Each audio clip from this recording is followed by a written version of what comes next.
Bonjour à tous. La Gemara dans Psachim nous dit qu'une personne avant Pessah doit aussi bien faire la bdikat Hametz, la vérification du Hametz, mais aussi le bitoul, l'annulation. La Gemara demande, mais pourquoi faire les deux? Si j'ai vérifié toute ma maison, pourquoi je dois aussi annuler le Hametz puisque je ne dois pas en avoir? Et la Gemara nous dit, nous avons peur que cette personne va trouver une belle galette et va tenir compte de cette galette et va enfreindre le issour d'avoir du Hametz. Par contre, s'il a fait cette annulation, alors là, dans son cœur, il se dit cette galette ne vaut rien. Alors la Gemara nous dit, on n'a qu'à attendre qu'il la trouve, et là, il annulera.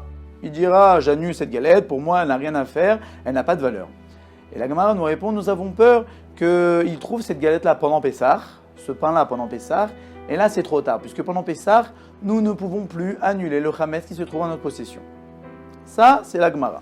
Mais les Baalei Moussar nous disent qu'il y a un autre message caché derrière ceci. Nous savons encore une fois que le Hametz représente le Yetzer Hara. Nous devons supprimer le Yetzer Hara, nous devons supprimer nos fautes, nous devons éviter de faire des fautes. Donc cela, la bdikat Hametz, il doit vérifier quel est son Hametz, quel est son mauvais penchant, quelles sont les avérotes qu'il a tendance à faire pour pouvoir savoir les discerner au bon moment. Alors, mais que représente le bitoul? Le bitoul, en fait, est l'annulation des choses permises. Puisqu'en réalité, nous avons plein de choses permises. Mais le problème, c'est quand on se permet trop de choses, alors là, nous arrivons un peu tangent à la chose interdite. Le rôle de l'annulation est en fait les barrières. C'est de se dire, il y a des choses permises, certes, mais je sais que si j'arrive à faire ces choses permises, alors peut-être là, il sera trop tard. À l'image de la galette, que si on le trouve pendant Pessah, nous ne pouvons plus l'annuler.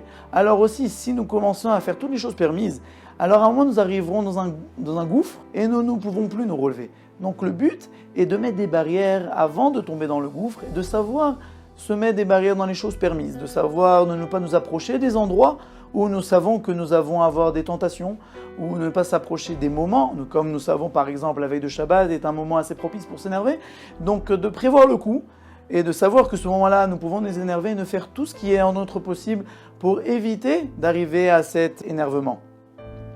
Et c'est ça que représente le bitoul, d'annuler les choses permises, de savoir, d'être assez intelligent, de se mettre des barrières et ne pas se dire « c'est bon, je me connais ». Non, maintenant on ne se connaît pas. Le Yetzer Hara est un ange et nous sommes des hommes. L'ange est beaucoup plus fort que nous et il peut nous avoir très facilement. Donc nous devons nous mettre des barrières pour éviter de nous trouver face à lui. Puisque face à lui, nous devons avoir beaucoup d'aide d'Akadosh Baruch Hu pour nous en sortir. Ce qui est dans nos mains à 100%, ce sont les barrières que nous devons nous mettre avant de nous retrouver en combat avec lui.